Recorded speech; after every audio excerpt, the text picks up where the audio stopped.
We've been told that the killing in Iran is stopping, and it's stopped, and it's stopping. And there's no plan for executions or executions. So I've been told that on good authority. We'll find out about it. I'm sure if it happens, we'll all be very upset, including you will be very upset, but that's just gotten to me from information that the killing has stopped, that the executions have stopped. They're not going to have an execution, which a lot of people were talking about for the last couple of days. Today was going to be the day of execution.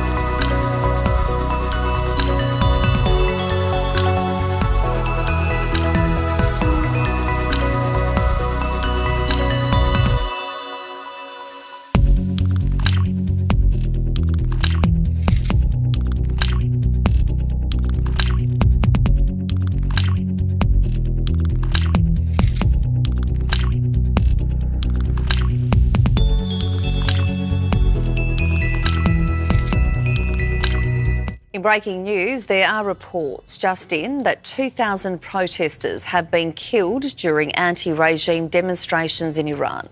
An Iranian official disclosing that death toll. The official has labelled those behind the deaths as terrorists of both protesters and security personnel.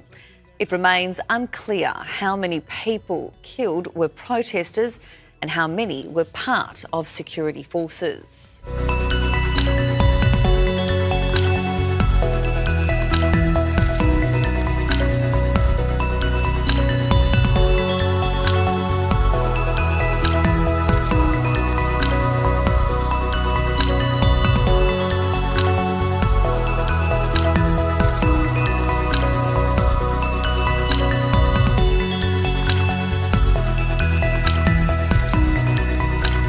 Let's return to Iran now with the Australian's foreign editor, Greg Sheridan. Greg, thanks so much for being with us tonight.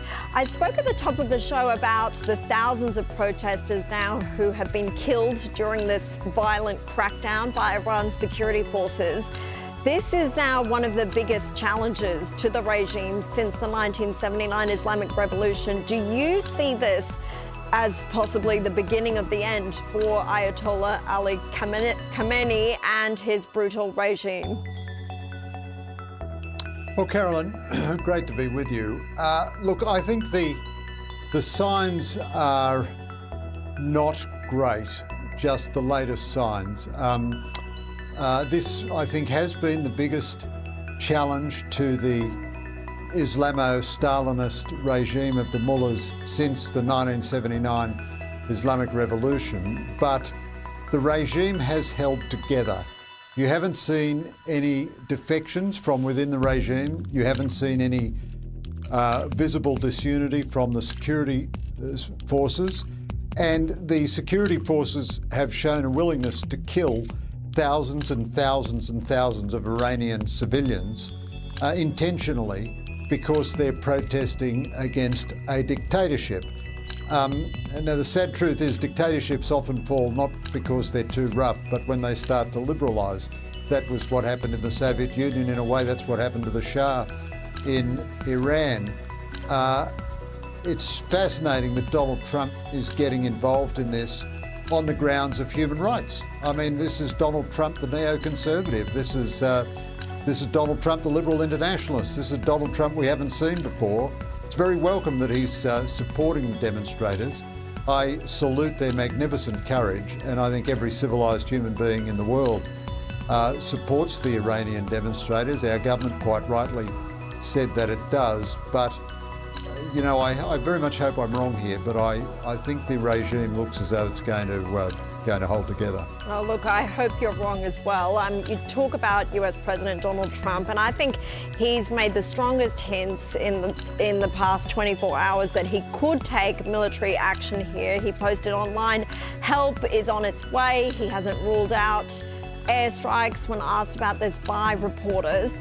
Do you think, though, that another US strike on Iran is likely to happen at this point? Look, Carolyn, I would say it's genuinely impossible to predict. So first of all, I welcome Trump's intervention in the sense that he is supporting the demonstrators. So he's on the side of human decency, basic human decencies. So good on the president for that. Some of his recent actions have been extremely effective in Venezuela, in Gaza, and in the strike on Iran's military facilities.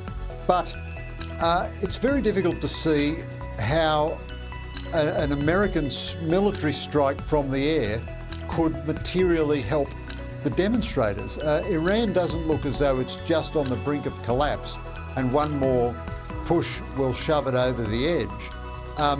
I suppose it's conceivable that they could try to decapitate the regime, but that, the system seems to be pretty solid. If it lost a leader or a number of leaders, they would quickly be replaced. The other thing about Trump's rhetoric, as I say, the support for the demonstrators is salutary and welcome. But if you say to people, keep demonstrating, help is on its way, that does place you under a big moral obligation to give them some help.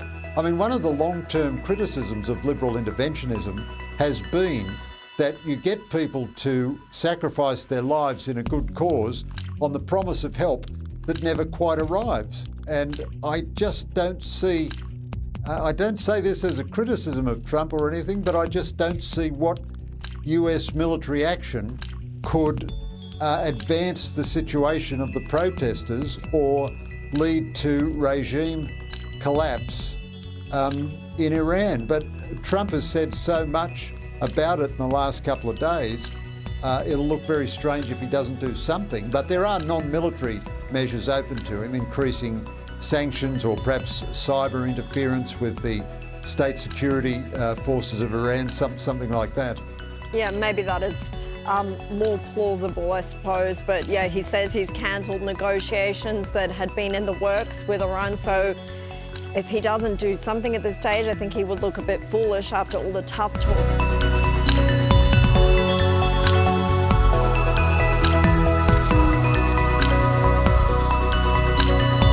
We have seen some pictures showing hundreds of bodies in the street.